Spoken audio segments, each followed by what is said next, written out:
这绝对是世界上最恐怖的女孩。她漂亮吗？她妈比她更漂亮。然而光鲜的外表下却隐藏着丑陋、虚伪和肮脏。年仅10岁的她纵火、行凶、杀人，法律上不允许的事情被她玩了个遍。女孩的目的很简单，就是想给妈妈找一个老公。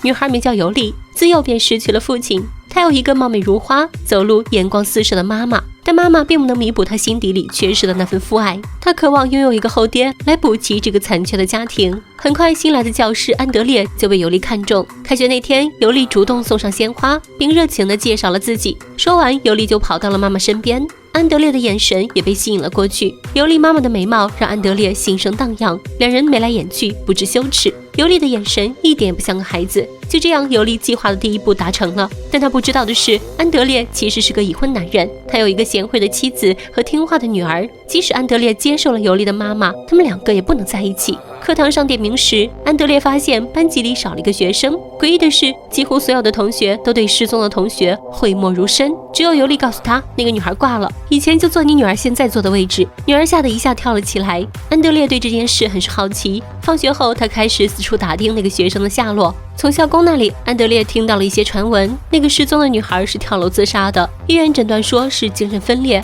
安德烈一开始也没有放在心上，但后来他开始频繁的做噩梦，每次噩梦他都会梦到那个自杀的女孩。诡异的事情还不止这些，批改作业时，安德烈发现有个女同学在作业本里加了一张小纸条，上面写着救救我们。课后，安德烈找那个女孩聊天，并拿出了纸条，问她：“你作业本里这张纸条什么意思？”女孩却矢口否认。显然，有人在阻挠学生们说出真相。安德烈隐隐觉得女孩的死没那么简单。为了调查这件离奇的案子，安德烈开始翻阅各种资料和报纸，但种种证据都显示这件案子没什么问题，女孩确实是自杀的。调查走进了死胡同，安德烈不甘心，他来到精神病院，试图从死去女孩的妈妈身上挖掘背后的真相。从医生口中得知，女孩的妈妈因为女儿的死亡伤心欲绝，事后她还曾纵火攻击学校的老师，也正因为如此，她被关进了精神病院。安德烈找到了女孩的妈妈，说自己是他女儿学校的老师，谁知对方一听这话，立马就发病了。几名医护人员赶忙将其拉开。医生告诫安德烈不要提老师，他现在特别恨老师。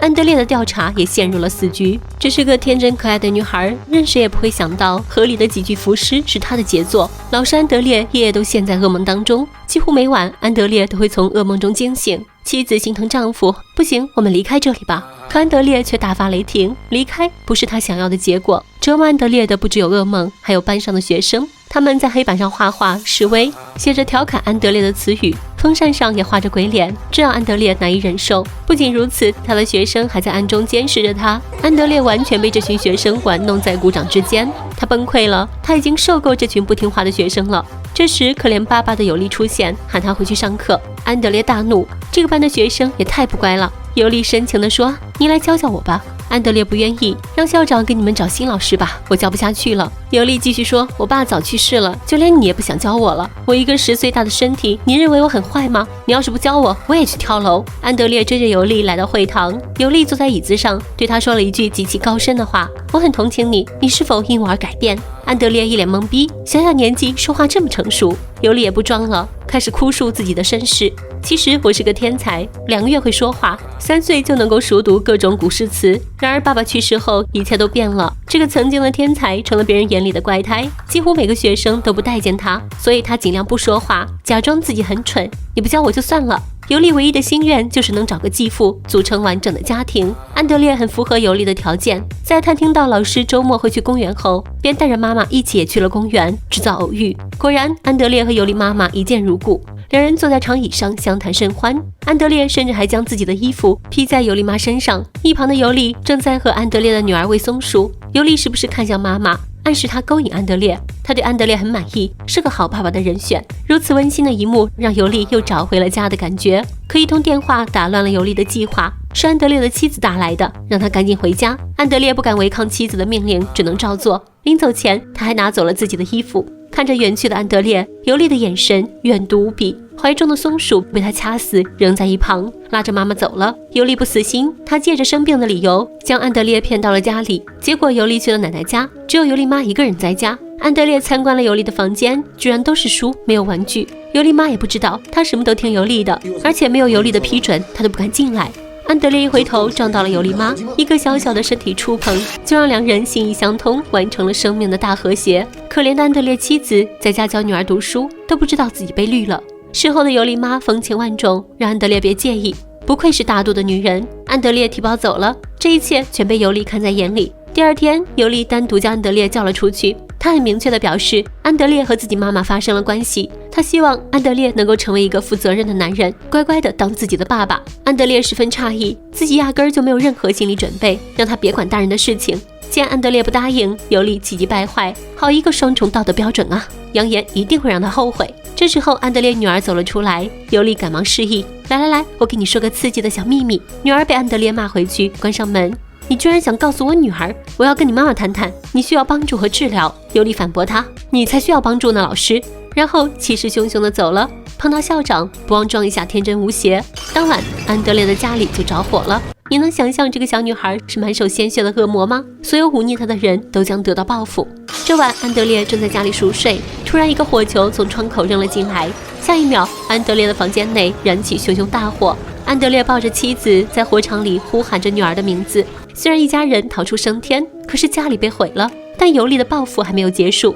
没过几天，安德烈的女儿就遭到了恶狗的撕咬。望着躺在病床上的女儿，安德烈伤心欲绝。他知道这是尤利的蓄意报复。这时尤利打来电话，他约安德烈在学校废弃的老楼见面。刚一见面，尤利就一脸受伤地说：“原谅我吧。”下一秒就扑倒在安德烈怀里，哭着让安德烈当他的爸爸。安德烈粗暴地推开了他，尤利苦肉计和威逼利诱，始终没能让安德烈答应。这个腹黑的小萝莉见劝说不成，便决定将他毁掉。他笑着拿出自己的内裤，然后放声尖叫，叫声引来了警察。尤利声泪俱下地跟警察描述安德烈犯案的过程。在尤利的故事里，安德烈被包装成了变态，而尤利则成了一个人畜无害的学生。尤利精湛的演技成功骗过了警察，尤利妈也被骗得稀里哗啦。之后，尤利更是串通了班级里的学生，大肆抹黑安德烈。校长保证会严惩安德烈。安德烈就这么稀里糊涂地成了猥亵儿童的罪犯。他不仅丢了工作，就连老婆和女儿都离他而去。这还不够，他发现房间里贴满了他和尤利妈妈在一起的不雅照。安德烈的情绪终于崩溃了。晚上，尤利打来电话威胁安德烈：“你要死了。”安德烈不想放弃，他还试图写信跟妻子解释。但就在这时，房间里的灯突然熄灭了。出门查看情况的安德烈被对方一下子打晕。一觉醒来，安德烈发现自己被绑在一棵枯树上。尤利坐在安德烈面前，安慰着安德烈，这一切很快就会结束。安德烈惊恐万分，尤利则开怀大笑。安德烈劝他回头是岸，尤利却得意地跟安德烈讲述自己的杀人经历。在安德烈之前，尤利曾经物色了一名画家来当自己的爸爸，可是没多久，画家要走了，他也当面拒绝了尤利的要求。尤利愤怒至极，他从同学的妈妈那里偷来了医用的麻醉剂。这个同学就是一开始跳楼自杀的女孩，她一直想要将尤利的秘密公之于众，然而尤利却没有给她这个机会。女孩最终被尤利逼死，她的妈妈也被送进了精神病院。之后，尤利将画家约到湖上泛舟，他悄无声息地将麻药倒进画家的水杯里，趁他睡着，将他推入冰冷的湖水中。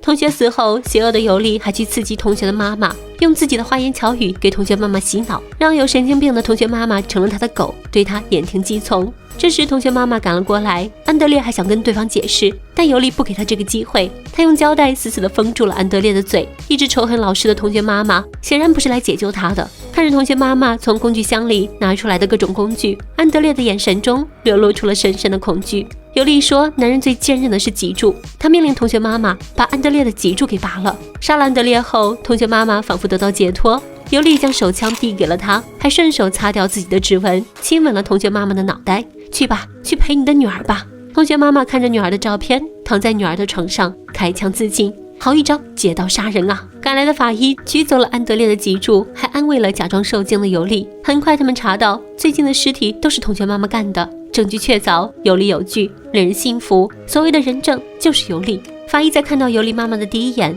就被惊艳到了，缓过神来准备离开时，却被尤利一把拉住，嘴角邪魅一笑。法医是个当爸爸的料。这部游轮卡被人誉为是俄罗斯版的孤儿院，其中最亮眼的就是女孩的演技，最无辜的就是男主了。正所谓害人之心不可有，防人之心不可无，古人诚不欺我。各位男同胞们，出门在外要保护好自己，其他的屁都不是。本期的故事就到这了，下期再见，拜拜。